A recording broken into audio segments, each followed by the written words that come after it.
এটাতে কি করো? পেঁয়াজ খেত না?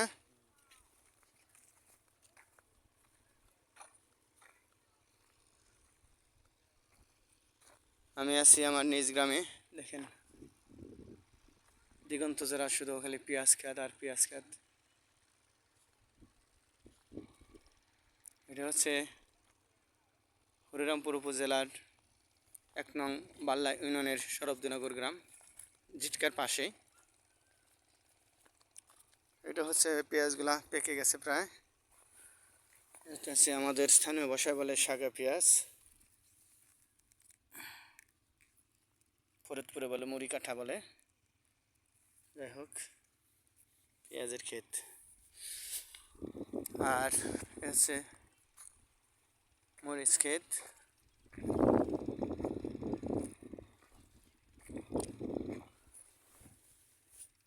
কত সুন্দর মরিচ, নতুন মরিচ ধরেছে।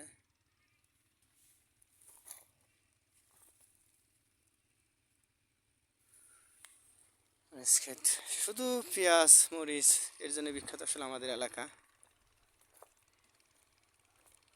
চারিদিকে শুধু পেঁয়াজ আর পেঁয়াজ,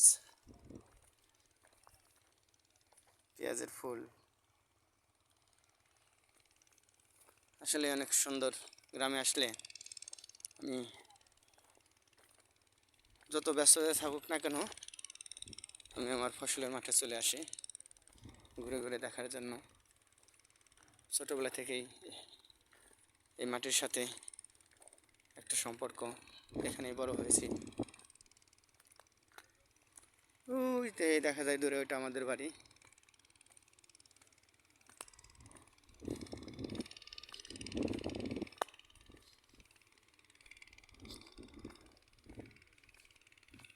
সবই পেঁয়াজ ক্ষেত।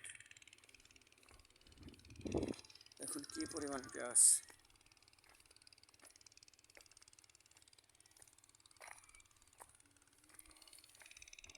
দেখুন, এটা পেঁয়াজের ফুল বা হাই বলে। আমাদের দেশে এগুলো কেউ খায় না, এগুলো ফেলে দেবে। অথচ ঢাকা, আমি যেখানে থাকি, 30 টাকা 40 টাকা কেজি কিনতে হয়।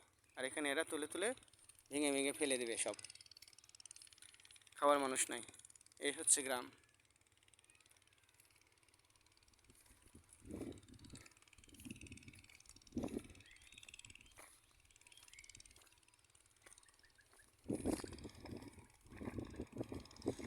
কত সুন্দর পেঁয়াজ ক্ষেত।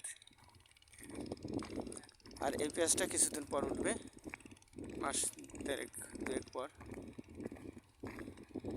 পেঁয়াজ ক্ষেতের ভিতর দিয়ে মরিচ ক্ষেত লাগিয়ে দিয়েছে। দেখুন, মরিচ ক্ষেত, মরিচ ঘাস। অর্থাৎ পেঁয়াজ যখন বড় হয়ে যাবে, পেঁয়াজ তোলার পর তারপর মরিচ তুলবে। অর্থাৎ এক ক্ষেত্রে দুইটা ফসলের চাষ, পেঁয়াজ এবং মরিচ। পেঁয়াজ এবং মরিচের জন্য আমাদের এলাকা বিখ্যাত।